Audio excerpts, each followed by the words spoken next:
Sir నమస్కారం sir. నమస్తే sir మరోసారి రివ్యూల గొడవ తెరపైకి రావడం చూస్తున్నాం సార్. అంటే అంతకుముందు చూసాం గుంటూరు కారం అప్పుడు రివ్యూలు చెప్పడం వల్ల డైరెక్ట్ ప్రొడ్యూసర్ ఎలా ఫైర్ అయ్యారు. ఇప్పుడు కూడా విశ్వక్సేన్ గారు ఒక మూవీ వచ్చింది గ్యాంగ్స్ ఆఫ్ గోదావరి మూవీ. దీనికి కూడా మార్నింగ్ 6 నుంచే రివ్యూలు పెట్టేశారు. బుక్ మై షోలు అన్ని నెగిటివ్ రివ్యూలు పెట్టారు. వాళ్ళంతా సినిమా చూడకుండానే పెట్టేశారు. అందుకే బుక్ మై షోలో ఎవరు టికెట్లు అయితే బుక్ చేసుకుంటారో వాళ్ళకి మాత్రమే రివ్యూలు పెట్టే విధంగా చర్యలు తీసుకోవాలని చెప్పేసి ఆయన అయితే ఒక ప్రస్తావించడం చూస్తున్నాం. మరి దీన్ని ఏ విధంగా చూడొచ్చు అంటారు సార్? అంటే ఈ సినిమాకి కూడా ఇది కూడా సితారా ఎంటర్టైన్మెంట్స్ వాళ్ళదే. సో అదే ప్రొడ్యూసరు, వంశీయే ప్రొడ్యూసర్ ఈ సినిమాకి. కాబట్టి మొదటి నుంచి వాళ్ళు రివ్యూస్ మీద కొంచెం సీరియస్గానే క్రిటిసైజ్ చేస్తున్నారు. ఈసారి ఆ బాధ్యత హీరో తీసుకున్నాడు ప్రొడ్యూసర్ బదులు. ఇంతకుముందు ప్రొడ్యూసర్ దాడి చేసేవాడు. అవును, మీరు రివ్యూలు పెట్టడం వల్ల మా సినిమాలు ఫ్లాప్ అవుతున్నాయి. గుంటూరు కారం టైంలో కూడా వంశీయే మాట్లాడింది. సో అదే బ్యానర్ నుంచి వచ్చిన సినిమాకి మళ్ళీ ఈసారి హీరో గారు నోరు చేసుకున్నాడు. అయితే సినిమా అందులో టికెట్ బుక్ చేసుకున్న వాళ్ళకి మాత్రమే హక్కు ఉంటుంది. సినిమా చూడకుండా రివ్యూలు రాయకండి, రివ్యూలు చెప్పకండి అనే డిమాండ్ వరకు ఓకే. దాంతో ఎవరికి భేదాభిప్రాయం ఉండాల్సిన అవసరం లేదు. సినిమా చూడకుండా రివ్యూ చెప్పడం తప్పే. సినిమా చూసి రివ్యూ చెప్పచ్చు, తనకు అనిపించింది చెప్పచ్చు. ఇలాగే చెప్పాలని రూల్ ఏం లేదు. అదేదో పాత సినిమాలో వెలుగు నీడల్లో డైలాగ్ ఉంటుంది పేకేటి శివరావుది. ఒకే వరలో 2 కత్తులు అని మహోజ్వల జానపద చిత్రం ప్రివ్యూ ఉంది, చూసి బాగుందని రివ్యూ రాయాలి అంటాడు ఆయన. చూసి బాగుందని రివ్యూ రాయాలని ముందే చెప్తాడు సినిమా చూడకముందే. అటువంటిది ఏదైనా కోరుకుంటున్నారా వీళ్ళు అంటే ప్యాకేజీ సిస్టమ్ ఉంటుంది. ప్రతి ఛానల్కి మేమే రివ్యూ రాసి పంపిస్తామని ఒక ఒప్పందం చేసుకోవచ్చు. ఒక 10 మంది రైటర్లను కూర్చోబెట్టి వాళ్ళకి ముందే సినిమా చూపించి మార్నింగ్ షో నుంచి ఆ రివ్యూస్ ఆయా యూట్యూబ్స్లోనూ ఆయా ఛానల్స్లోనూ అదే టెలికాస్ట్ అయ్యేలా పెట్టచ్చు. వీళ్ళే ఒక 4-5 విశ్లేషకుల్ని టోక్గా అద్దెకు తీసుకుని, ఇప్పుడు ఎన్నికల్లో జరుగుతుంది అదే కదా, అన్ని పార్టీలు బీఆర్ఎస్ చేసింది అదే, టీడీపీ చేసింది అదే, కాంగ్రెస్ చేసింది అదే. కాబట్టి అలా హైర్ చేసి వాళ్ళ ద్వారా వాళ్ళ కంటెంట్ ఏదైతే ఉందో అదే రివ్యూ చెప్పించేసి దాన్ని ఆ ఛానల్స్లో ప్రమోట్ చేయొచ్చు.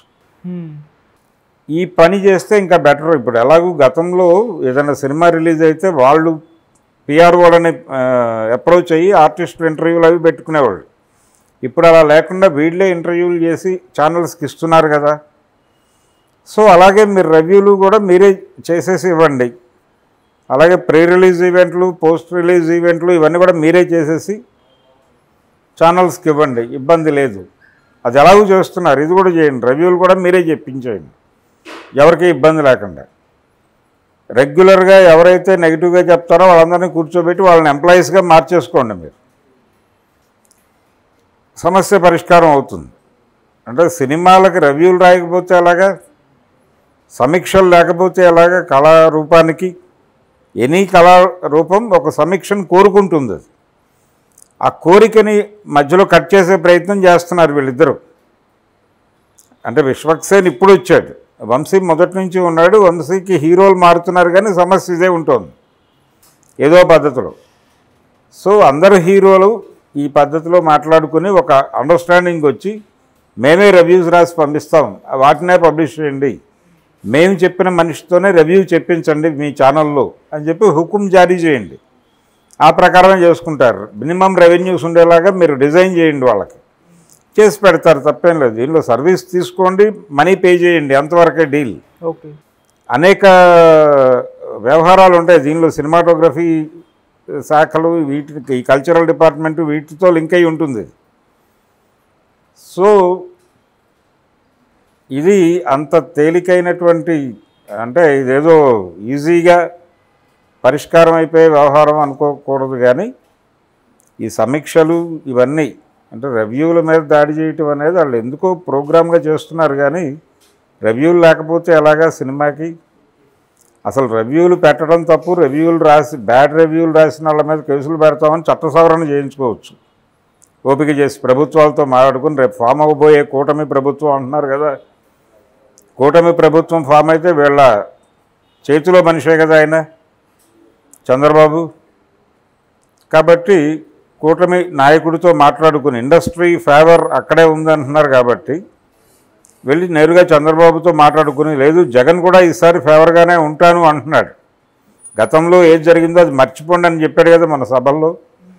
సో నేరుగా సీఎం దగ్గరికి వెళ్ళి, అయ్యా రివ్యూలు రాసిన వాళ్ళకి, బ్యాడ్ రివ్యూ రాసిన వాడికి కనీసం 5 సంవత్సరాలు జైలు శిక్ష ఇలాంటిది, ఇలా ఏదైనా చట్టం తీసుకురండి అని మాట్లాడుకోండి, చేయించుకోండి, దాని ప్రకారం అమలు చేయండి.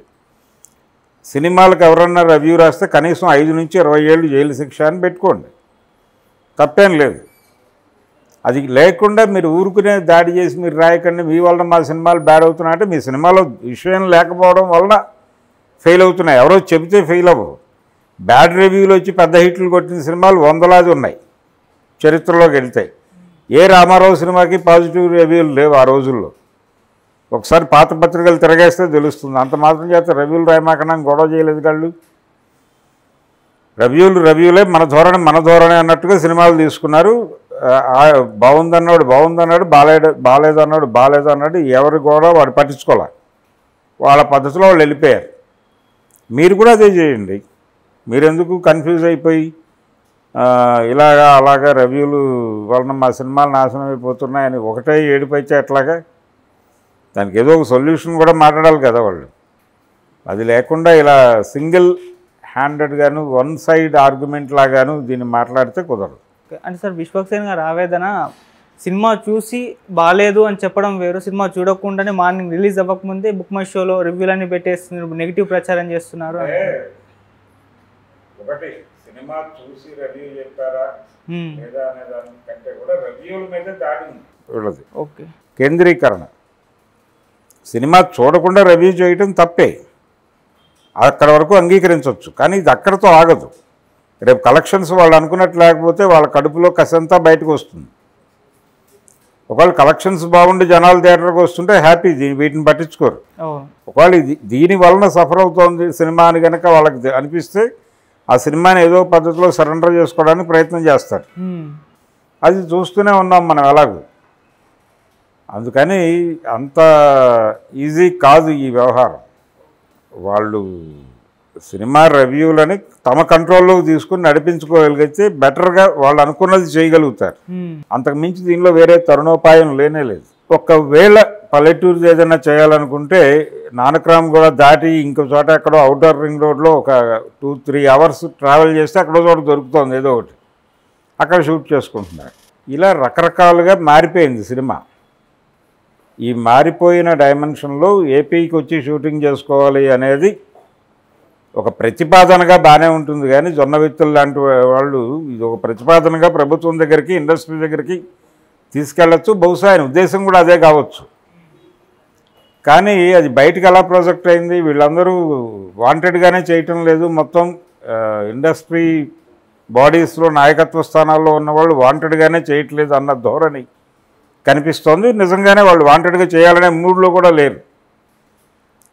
కాబట్టి కొంచెం కదిలించి ఆ దిశగా ఆలోచింపజేసి అక్కడ కూడా షూటింగులు జరగడానికి కావలసినటువంటి ఎక్విప్మెంట్ అవైలబుల్గా ఉంచి, ఆర్టిస్టుల అవైలబిలిటీ ఇవన్నీ చూసి దాన్ని బట్టి డెసిషన్స్ జరుగుతాయి. ఆ రోజున ఫిలిం నగర్ ఇక్కడ రావడానికి ఇల్లు కట్టుకోవడానికి స్థలాలు ఇచ్చారు, స్టూడియోలు కట్టుకోవడానికి స్థలాలు ఇచ్చారు, ఒక హడావిడి నడిచింది. కాబట్టి అలాంటి హడావిడి రేపు వాళ్ళ తాలూకా ముఖ్యమంత్రి లేకపోతే వాళ్ళ తాలూకా ప్రభుత్వం వస్తే వాళ్ళు చేసుకోవచ్చు. Thank you so much. Thank you.